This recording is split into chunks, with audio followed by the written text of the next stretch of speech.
When emergency sheltering is required in response to a disaster, such as a hurricane or severe weather, the Hampton Roads Metropolitan Medical Response System has helped prepare your jurisdiction to stand ready. With the help of federal grants from the Department of Homeland Security's MMRS and Urban Area Security Initiative programs, 13 24-foot trailers were outfitted with a full contingent of shelter supplies. Each trailer has enough to support a 50-bed functional and access needs facility. Providing for the functional and access needs of the local population during public emergencies is both a legal requirement and the right thing to do. The Shelter Support Unit, or SSU, provides durable medical equipment and consumable medical supplies to do just that.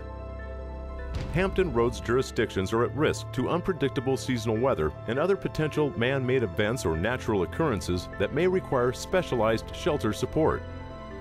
13 of these jurisdictions have been provided with an SSU and the operational training to deploy it. Each training session took the better part of a day. They included guided discussions on the legal and practical requirements of functional needs shelters, a tabletop exercise that helped demonstrate a variety of considerations regarding shelter operations, demonstrations of equipment and supplies, and then an exercise where participants were able to put their hands onto the equipment and supplies and assemble a shelter complete with medical beds and cots, nurses' stations, and oxygen. After the exercise, a hot wash session reviewed the day's activities and reinforced key lessons learned, and finally the SSUs were repacked. Let's step back and take a brief look at the shelter support units themselves. Every SSU comes with 50 medical beds and 75 oversized cots with basic and advanced life support equipment. The trailers themselves are 24 feet long with two 8,000-pound axles and a gross capacity of over 17,000 pounds. They require a minimum 1-ton tow vehicle with a hitch rated at least 17,000 pounds. A weight distributing hitch is also required. The industry standard is 17,500 pounds.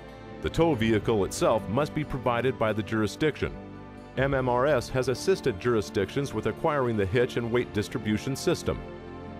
Storage of the SSUs and their deployment are the responsibility of the individual jurisdictions, and they must be connected to 30-amp shore power and occasionally monitored to ensure proper internal temperatures are maintained to safeguard the efficacy of all consumable medical supplies. They come with thermostatically controlled air conditioning and have a 12-volt battery that provides power to the AC thermostat and power for the DC lighting when disconnected from shore power. The trailer's 50 medical bed capability is broken down into 5 separate 10-bed systems. Each system is color-coded, which enables the SSU to support multiple shelters or a single shelter. There are 3 basic life support, or BLS systems, color-coded red, blue, and orange, and they include 20 attached lid containers with consumable medical supplies, 1 cart with 10 surge beds, 15 oversized military cots, an H oxygen cylinder and cart, wheelchair, walkers, canes, and crutches, and splinting and immobilization equipment. And there are 2 advanced life support, or ALS systems, color-coded yellow and green that include the same supplies as the BLS systems, plus privacy screens, ALS crash cart, BLS medical supply cart, refrigerator, microwave, a water cooler, a patient vital signs monitor with a stand, and janitorial supplies. As you can see, the SSUs are engineered for maximum storage capacity, literally packed with materials from front to back and floor to ceiling. That means there are specific methods of removing the supplies and for repacking them. First, the rolling carts for the medical beds are removed. The carts contain 10 beds each and are designed to accompany the BLS and ALS supplies. Then, once the rear of the trailer has been cleared, the BLS and ALS systems may be removed as needed in color-coded increments. Some materials, such as the wheelchairs and crutches, which are packed up front, may be removed through the side door. This helps shelter staff remove supplies from the trailer quickly and efficiently. Shelter setup is then accomplished according to the space available and the needs of the shelter. 10, 20, 30, 40, or 50 bed configurations can be made, where the different BLS or ALS systems may be distributed to support different shelters within the jurisdiction. The discussion on shelter operations, tabletop exercises, and hands-on sessions all examine the many considerations that come into play when setting up beds, assigning individuals with functional needs, and overall shelter management practices. Things like accounting for shelterees, running oxygen lines to medical patients, accommodating families, or individuals with special needs were discussed and best practices described. As the jurisdiction stands down after the emergency is over, all SSU supplies need to be accounted for.